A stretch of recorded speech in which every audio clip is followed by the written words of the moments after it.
അസ്സലാമു അലൈക്കും വറഹ്മത്തുള്ളാഹി വബറകാതുഹു. ഏറ്റവും സ്നേഹം നിറഞ്ഞ പ്രിയമുള്ളവരെ, അള്ളാഹു സുബ്ഹാനഹു വ തആല ഭൂമിയിലേക്ക് നമ്മെ സൃഷ്ടിച്ചത് അവനക്ക് ഇബാദത്ത് ചെയ്യാൻ വേണ്ടിയിട്ടാണ് അല്ലേ. എന്നാൽ ഒരുപാട് സൽക്കർമ്മങ്ങൾ, ഒരുപാട് നന്മകൾ നമ്മളൊക്കെ ചെയ്യാൻ വേണ്ടി കാത്തിരിക്കുകയാണ്. എന്നാലേ അള്ളാഹുവിൻ്റെ ഹബീബ് സല്ലല്ലാഹു അലൈഹി വസല്ലമ തങ്ങൾ ചെയ്തിരുന്ന ഒരു നന്മ ഞാൻ പറഞ്ഞു തരാം. നമുക്കറിയാം, നമ്മളൊക്കെ ആഖിർ സമാന് കാത്തിരിക്കുന്ന ആളുകളാണ്. മഅ്ശറയിലേക്ക് എത്തണം, അള്ളാഹു സുബ്ഹാനഹു വ തആലയെ കണ്ടുമുട്ടണം, അവിടെ ഒരുപാട് നന്മകൾ നമുക്ക് നേടിയെടുക്കണം അല്ലേ. ഇങ്ങനെ നമ്മളൊക്കെ ഒരുപാട് സൗഹൃദങ്ങൾ നാളേക്ക് ഉണ്ടാക്കി വെക്കണമെന്ന് ആഗ്രഹിച്ചുകൊണ്ട് ദുനിയാവിൽ പ്രവർത്തിക്കുന്ന ആളുകളാണ്.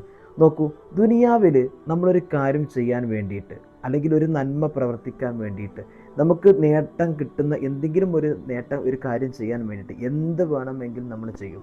സമ്പത്തുണ്ടാക്കണമെങ്കിൽ, അതുപോലെ തന്നെ മറ്റു സൗഹൃദങ്ങൾ ഉണ്ടാക്കണമെങ്കിൽ, യാത്ര പോകണമെങ്കിൽ, അതിനൊക്കെ വേണ്ടിയിട്ട് നമ്മൾ ഒരുപാട് കാര്യങ്ങൾ ചെയ്യാറുണ്ട് അല്ലേ. എന്നാൽ ഇന്നല്ലെങ്കിൽ നാളെ നമ്മളൊക്കെ മരിക്കുമെന്ന് 100% ഉറപ്പാണ്. ആ ഒരു യാത്രയുണ്ടാകുമെന്നും ഉറപ്പാണ്. മഹ്ശറും ഖബറും സിറാത്തും ഒക്കെ നമ്മുടെ മുമ്പിലേക്ക് വരുമെന്ന് 100% ഉറപ്പാണ്. എന്നാൽ നാളെ അള്ളാഹുവിൻ്റെ മുമ്പിൽ വിജയിക്കാൻ നമുക്ക് മുത്തനബി സല്ലല്ലാഹു അലൈഹി വസല്ലം തങ്ങളുടെ ചില ചര്യകൾ നമുക്കതിൻ്റെ പറ്റും അല്ലേ.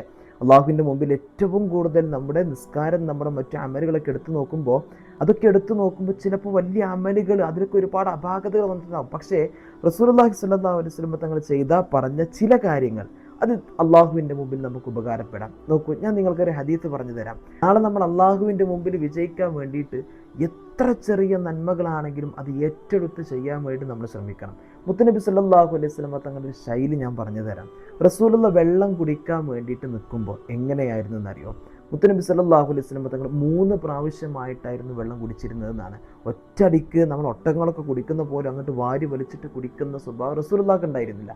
റസൂലുള്ള 3 പ്രാവശ്യമായിട്ട് കുടിക്കും. 3 പ്രാവശ്യം കുടിക്കുമ്പോഴും ആദ്യം വായിലേക്ക് വെള്ളം വെക്കുന്ന സമയത്ത് ബിസ്മി ചൊല്ലുമായിരുന്നു. അത് കഴിഞ്ഞാൽ, അത് ഇറക്കി കഴിഞ്ഞാൽ അൽഹംദുലില്ലാ പറയും. അത് കഴിഞ്ഞ് വീണ്ടും റസൂലുള്ള ബിസ്മി ചൊല്ലിയിട്ടായിരുന്നു രണ്ടാമത്തും കുടിക്കുക. അത് ഇറക്കി കഴിഞ്ഞാൽ വീണ്ടും അൽഹംദുലില്ലാ പറയും. അങ്ങനെ മൂന്നാമത്തും റസൂലുള്ള കുടിക്കുന്നതും അങ്ങനെ തന്നെയാണ്. ഇതായിരുന്നു റസൂൽ സല്ലല്ലാഹു അലൈഹി വസല്ലം തങ്ങളുടെ പതിവ്. അപ്പോൾ നമ്മുടെ ജീവിതത്തിൽ നമ്മൾ അങ്ങനെ ചെയ്യാറുണ്ടോ? നമ്മുടെ ചെറിയ കുട്ടികൾ വീട്ടിലില്ലേ, നമ്മൾ അവർക്ക് പറഞ്ഞു കൊടുക്കണം, മക്കളെ ഇങ്ങനെയാണ് വെള്ളം കുടിക്കേണ്ടത് എന്നുള്ള ഈ രീതി നമ്മൾ പറഞ്ഞു കൊടുക്കുമ്പോൾ നമ്മുടെ കുട്ടികൾക്ക് അത് ഗ്രഹിക്കുമ്പോൾ അവരുടെ ജീവിതത്തിൽ അത് ഉണ്ടാകും. മനസ്സിലായോ? ചെറിയ കുട്ടികൾ അതേപോലെ ഇരുന്ന് കുടിക്കാൻ വേണ്ടി നമ്മൾ വെള്ളം കുടിക്കുമ്പോൾ ശ്രമിക്കണം. ഇപ്പോൾ പല ആളുകൾക്കും മാരകമായ രോഗങ്ങളാണ് അല്ലേ. എന്നാൽ നമ്മൾ മനസ്സിലാക്കണം, നിന്നുകൊണ്ട് വെള്ളം കുടിക്കുക, ഭക്ഷിക്കുക ചെയ്താൽ അള്ളാഹു തആല മരുന്നില്ലാത്ത രോഗങ്ങളെ കൊണ്ട് അള്ളാഹു പരീക്ഷിക്കുമെന്ന് നബി സല്ലല്ലാഹു അലൈഹി വസല്ലം തങ്ങൾ പഠിപ്പിച്ചത് വെറുതെയല്ല. മനസ്സിലാക്കണം നമ്മൾ. അതുകൊണ്ട് ഈ കാര്യം നമ്മളൊന്ന് ശ്രദ്ധിക്കണം. റസൂലുള്ളാഹി സ്വല്ലല്ലാഹു അലൈഹി വസല്ലം തങ്ങളുടെ ശരിയാണ്. അള്ളാഹു തആല ചെയ്യാൻ നമുക്ക് തൗഫീഖ് നൽകട്ടെ. നാളെ വലിയൊരു പ്രതിഫലമായി അള്ളാഹു സുബ്ഹാനഹു വ തആല നമുക്ക് ഈ ഒരു അമൽ അള്ളാഹു കാണിച്ചു തരട്ടെ. അസ്സലാമു അലൈക്കും വറഹ്മത്തുള്ളാഹി.